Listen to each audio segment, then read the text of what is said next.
नमो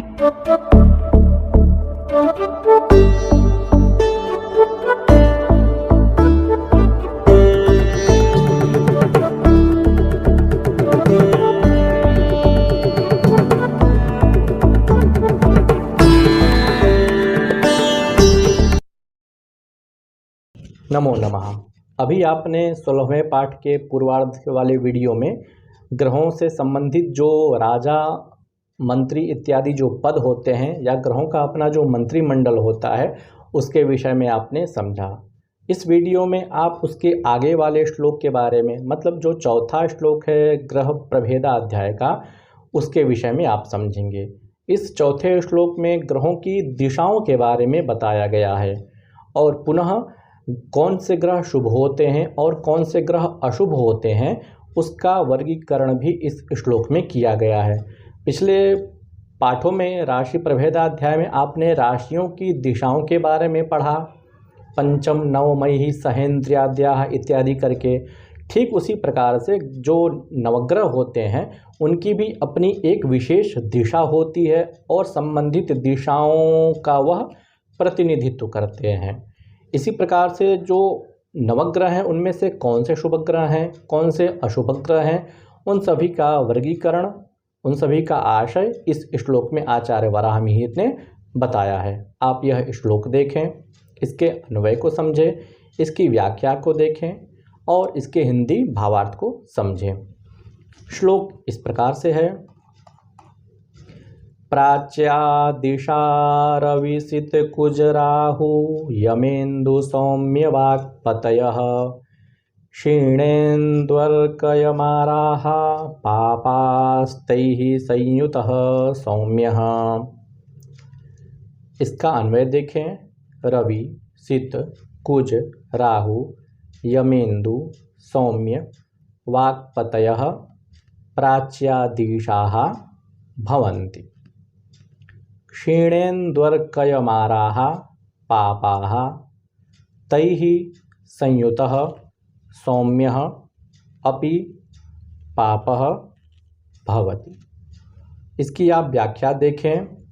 रविः सूर्यः, सितः शुक्रः, कुजः मंगलः, राहुः अगुः, यमः शनिः, सौम्यः बुधः, वाक्पतयः गुरवः, प्राच्यादिः पूर्वादिः ईशाः स्वामिनः भवन्ति। क्षीणेन्दुः दुर्बलचन्द्रः, अर्कः सूर्यः, यमः शनिः, आराः मंगलाः, पापाः क्रूराः तैः एभिः संयुतः सहितः सौम्यः बुधः अपि पापी भवति। इसके आप हिंदी व्याख्या को देखें तो इसमें ग्रहों की दिशाओं के बारे में बताया गया है कि कौन सा ग्रह किसकी दिशा का प्रतिनिधित्व करता है। सूर्य पूर्व दिशा का स्वामी होता है और चंद्रमा वायव्य कोण का स्वामी होता है। इसी प्रकार से मंगल दक्षिण दिशा का स्वामी होता है, बुध उत्तर दिशा का स्वामी होता है, गुरु ईशान कोण का स्वामी होता है, शुक्र अग्नि कोण का स्वामी होता है, शनि पश्चिम दिशा का स्वामी होता है और राहु नैऋत्य कोण का स्वामी होता है।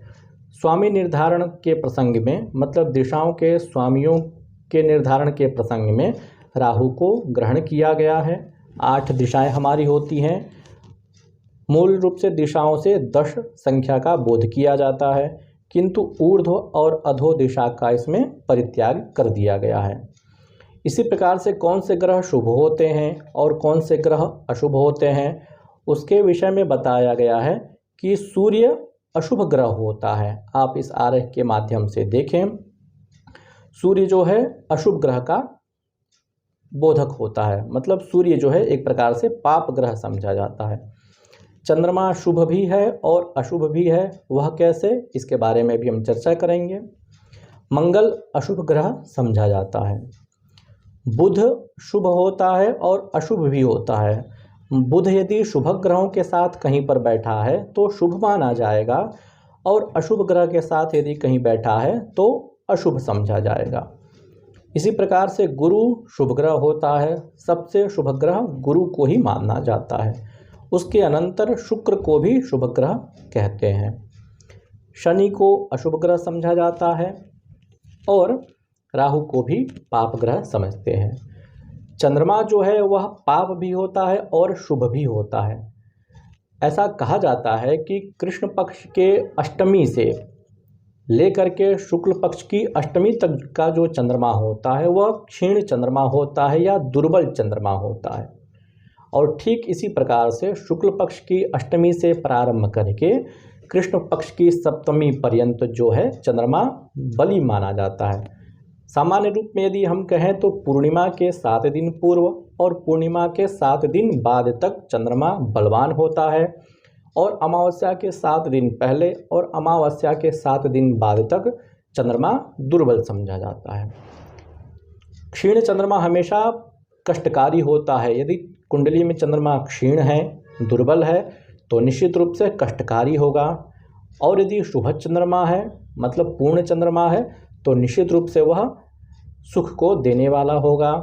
इसी प्रकार से बुध भी होता है। बुध यदि पाप ग्रहों के साथ है तो पापी समझा जाएगा, और शुभ ग्रहों के साथ में है तो शुभ समझा जाएगा। आप यह प्रश्न का उत्तर देने का प्रयास करें। फिर नए वीडियो में हम मिलते हैं। नमस्कार।